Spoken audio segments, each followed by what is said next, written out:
Hey guys, how's it going? My name's Abhinav, and in today's video, I want to talk about getting a job on campus. I am aware that a lot of people here are from India, but I'm still gonna speak in English because a lot of people don't really speak Hindi. So, with that said, let's get started. A little bit about me: I'm a software engineer at DeFi Alliance. I work as a developer relations for you. Let me see if I can. I can't. I can't make this disappear. Yeah, never mind. So the first thing to do would be to throw your excuses out. A lot of times when people ask me how to get placed off campus, I tell them it's pretty easy, but then they are like, "You're so good at coding. I don't have a good GPA. My luck is bad. All of that." Relax. Throw those excuses out. Let's get talking about how to actually go through this. I had 15 backlogs. Definitely not the sharpest tool. So I didn't have exactly 15 backlogs. I had about 12. I don't exactly remember, but it was a lot of backlogs, and I cleared them all, but I had them definitely, and it shows in my transcripts. So I'm not the sharpest tool in the shed. However, I managed to get placed off campus during my internship time, which was a 6-month internship. Then I managed to get placed for a job, and I had multiple offers waiting for me. So definitely, there's something that I was doing right, and in academics, there's something I was doing wrong. So I'll tell you what I was doing right in the job market. Alright, the off-campus job scene is split into three parts. The first is building a portfolio. Second one is having a network, and third one is searching for jobs. So let's talk about building a portfolio first. Portfolio is proof of your work ethic, not just what you know. All right. Um, the Archimedes once said, "Give me a lever long enough and a fulcrum on which to place it, and I shall move the world." This is essentially a quote on leverage. So, with your portfolio, you can build leverage. There are like multiple tiers of leverage. So, code or like your work would be the number one tier of leverage. Then it's content, then it's network or something like that. I'm forgetting the third tier or something. You should check out Naval's talk on leverage. It's a small, like 2-3 minute podcast, I think. So, what is a good portfolio? Well, projects with good documentation, version control, which is your GitHub, GitLab, whatever, some degree of originality, high degree of repro- reprodu that word, whatever it is, high degree of that basically means that the um, viewer or the user can easily just download your project and get it running. The second one is content around the topic. So if you're in web dev, make content on JavaScript, Django, whatever. If you're into blockchain, make content about Solidity, crypto, DeFi, mathematics, whatever. But don't do it unless you're interested. There's nothing worse than a bored writer, and it's pretty evident that the writer's bored. For example, now I'm pretty sleepy. I'm pretty sure you can tell that I'm kind of tired or sleepy. So convey your emotions, be authentic, and do it only if you're interested. The third one is experience. If you don't have it, focus on these open source programs and open source contributions in general.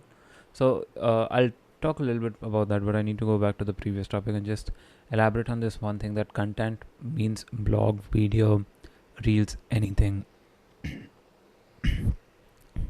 It doesn't need to be just blogs or just reels, whatever you feel comfortable with. For example, I'm pretty comfortable writing blogs, but even writing blogs get tiring after a while, so I shifted to a little bit of video content, the one you're watching right now, although other videos I do focus a lot more on tech. Well, yeah, let's talk about experience now. If you don't have it, focus on open source programs and open source contributions in general. Um, there's a lot of these open source programs such as GSOC and Girl Script, Summer of Code, Month of Code, or something like that. And you can just look these up, like just look up Summer of Code programs or open source programs out there, and you'll get like plenty of programs that are accepting, right? If you're in blockchain, Hyperledger has an internship program, and it doesn't matter what your previous experience is there, and it doesn't matter which college you're from. It just matters what work can you do, right? Apart from that, focus on open source contribution. So one of the jobs I got was because I opened an issue for a certain project to have a certain feature, and then I closed it myself and raised a PR on how to solve that issue. And then I actually, before raising the PR, I talked to their developers, and they were interested in how I did it.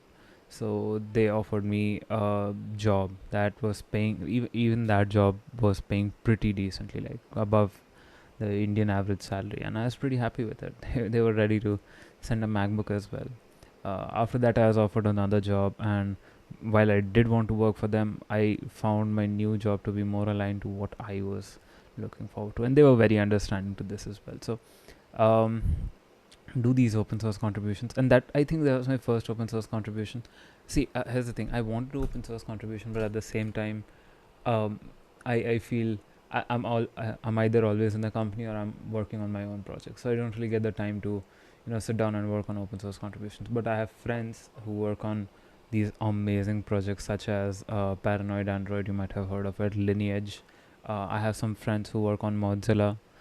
So it's overall a great experience for them, from what I've heard, and they are definitely one better developers, and they have better offers in their hand than me, I'd say, or they would have better offers than me, I'd say. But remember, adding web development expert, public speaker, and digital coach to your LinkedIn is not going to help you. It's gonna impress some people, but the jobs they'll offer you will be uh, it'll be average. It won't be too good. Second, build a network. Now, oh, by the way, if you're wondering, all of those art pieces are by this artist called Sir John Cornelia. I think that's his name. I'll link him in the description. Check out his Instagram page. He's hilarious. So anyway, aim to make friends, not just transactions. Don't be that one guy on LinkedIn who makes like 5,000 connections and posts absolute cringe. Do not be cringe when talking to people. As a be cringe, no one cares, no one minds. I am cringe. This presentation is proof. But try not to be cringe to people. And by cringe, I mean starting your messages with hello, sir, or hello, madam. I hope this message finds you in good regards. I know what schools taught us, but real world mein you'll be fine referring to someone by their name. At least I never refer to anyone by sir or madam, or respected sir, respected madam. Try to be relaxed, try to be calm. If you feel your English isn't as strong, Hindi mein baat kar lo, talk in Tamil, talk in whatever your language is, if the other person knows it, of course. But like, whatever language you're picking up, be sure to be proper in it. Check for grammar errors on Grammarly. Sometimes, so even in English or Hindi, it's like when you know a language very well, you can make grammatical mistakes and it can be accepted as part of the language. Like, you'll see this is very true in the African American communities in the States.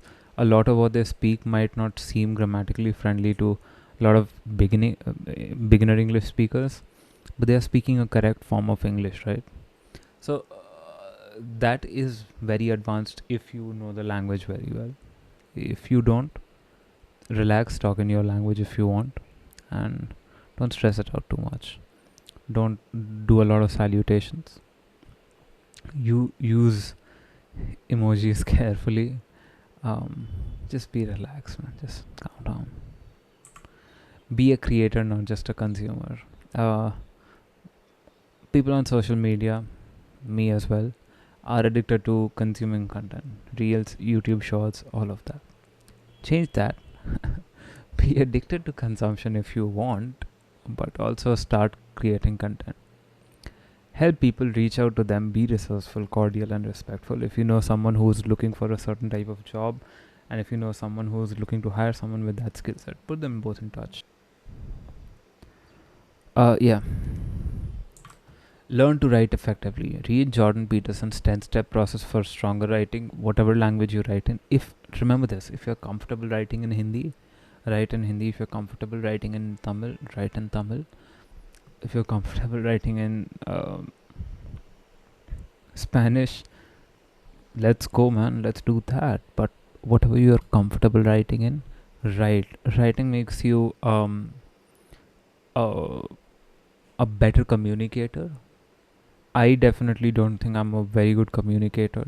Sometimes I struggle to get the basic words out. Even when I'm speaking English, I'll forget words. When I'm speaking Hindi, I'll forget words in fucking Hindi, bro. So, and my Bhojpuri isn't too good either. So, I have a trilemma of sorts. Anyway, read Jordan Peterson's 10-step process for stronger writing. Effective communication will sometimes be more important than skill. This is true. The internship that I got, I wrote a blog every day for about a month, I'd say. And then I just sent this blog to this guy I met, who happened to be the CTO of a company. And I just wanted his opinion on something. And he's like, "We are looking for interns. Would you like to join us?" I worked with them for 6 months, but that wasn't really work. I wasn't really full time. I used to just join in, do like a little bit of work, and then log out. But then I joined them full time 6 months later, and the stipend was good, the work was good, the people were good, the place was good. So it was amazing, and all that happened because I decided to blog regularly. You will signal competence and confidence when you write, and if you learn to write effectively, it'll be great. So write something every day. Write 100 200 words every day. Try to maintain a journal of yourself if you can. You can get emotional in there. You can write technical stuff or just your to-do list. Just relax and do that. Finally, search for jobs. I know I've written I got a bullshit job there. I didn't write it, so Johan wrote it. I think I have an amazing job, and I'll teach you how to get an amazing job right here. Ideally, companies should be searching for you. So, of all the presently, I was the one who initiated contact with all the companies that I'm working at, but a lot of companies had reached out to me and they had asked me to join them. Now, this was mostly because, well, I wrote a lot and I had a decent amount of projects, and blockchain is a young field, so any developer is welcome, I'd say. So that's how I got started. But some people I know have had job offers be reached out to them, and that's amazing, right? So for that, you need to be visible and reachable. By that I mean that your work should be present to them, and your contact details should be present to them. You can choose your own path, but be visible at the very least. Discord, Telegram, GitHub, Medium, and Twitter are where I'm most active. Even now, I'm very active there. I'm not even looking for a job right now. So they have helped me the most. So you can choose your own path, but those 5 or 4 platforms helped me the most. Turn on notifications who you want to work for. So I wanted to work for Imran at DeFi Alliance. So I turned on notifications for him. Actually, I didn't just turn it on because I wanted to work for him, but also because I thought he makes some interesting posts. So I turned it on for that, and we got in touch because of, as I said, he asked for a developer at that point. It's look beyond the usual CV based job hunting. There are websites such as alias.co. I think it used to be called waitwho.is. These websites allow you to track content of from your favorite thought leaders or investors. Keep an eye out for careers page. Keep an eye out for careers page. Every company you can think of has a careers page. Zomato, Netflix, Uniswap, Grow, IBM, Walmart, this cup company, this mic company, everyone will have one. Go to the website, keep an eye out for something you want. Alright. Some of them you can even turn on notifications. Some of them have RSS readers. You can use that. Job boards are not something I'm particularly fond of because I've always got disrespectful offers from there. Naukri, Indeed, Monster have reached out to me. People from those platforms have reached out to me. LinkedIn as well, and they have given me offers that are usually disrespectful of any developer, not just me. I'm not being arrogant here. I'm just being factful that if some developer has spent 4 years studying something, you have to respect that, you know. And if they have experience as well, you have to respect that. You can't give them a 6 LPA offer with a relocation to Ahmedabad. I love Ahmedabad, but and I love my Gujarati friends, but I'm more of a Bombay Bangalore person. Like if I'm staying in India, I'm staying in Bombay Bangalore, maybe Delhi, Chennai, both of like these places. Yeah, so that's personal opinion. But the disrespect is the low salary range that they offer, and I feel that a lot of Indian placement and training offices offer pretty low salaries in general. I think students are okay getting disrespected because they don't know their worth yet. Field specific job boards, very important, can have some really good listings. My company has one, you can go check it out, jobs.defialliance.co.slash/jobs, and this is for crypto jobs. So you can have something like that for AI, web dev, remote work, advertisement, digital marketing, whatever floats your boat, buddy. Some philosophical addendum. ऐसा कौन सा senior है जो ज्ञान नहीं देता है? I'm gonna give you some gyan now. Gyan means knowledge in Hindi. Number 1 is move out as soon as you can. Helps you become independent. You file your own taxes. You look after your own health. Go to the doctor on your own. Drive on your own. Cook, clean on your own. All of these things you learn only when you're living by yourself. This also means that you have to be careful. You can go out drinking and smoking, but make sure to not get addicted. So move out as soon as you can, and make friends. Have a good time when you've moved out. Don't undersell yourself. As I said, lot of Indian developers are okay underselling themselves because they don't know what their actual worth is. Do not undersell yourself. Money will make you happy, but it alone won't keep you happy. Money is very important, but make sure to not revolve your career decisions around 2-3 lakh differences in job offers. Rejections are a part of human experience. You have to apply to 200 to 500 companies to get to have a offer from at least 4 to 5 of them. Sometimes the ratios are even more skewed up.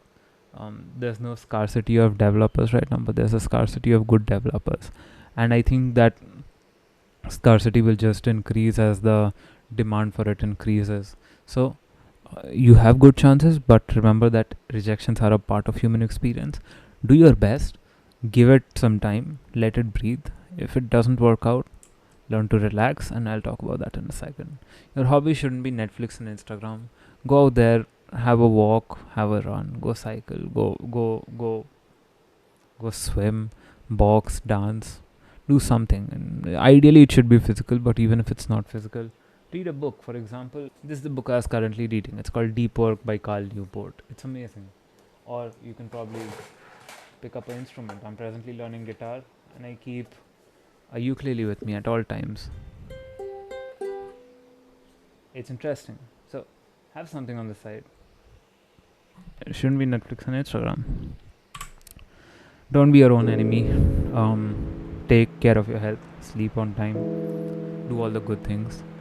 Don't sabotage yourself. All right? Don't sabotage yourself. And lastly, fucking relax. It's gonna be okay. You're not the first person doing a job, and you won't be the last. And it's not that serious.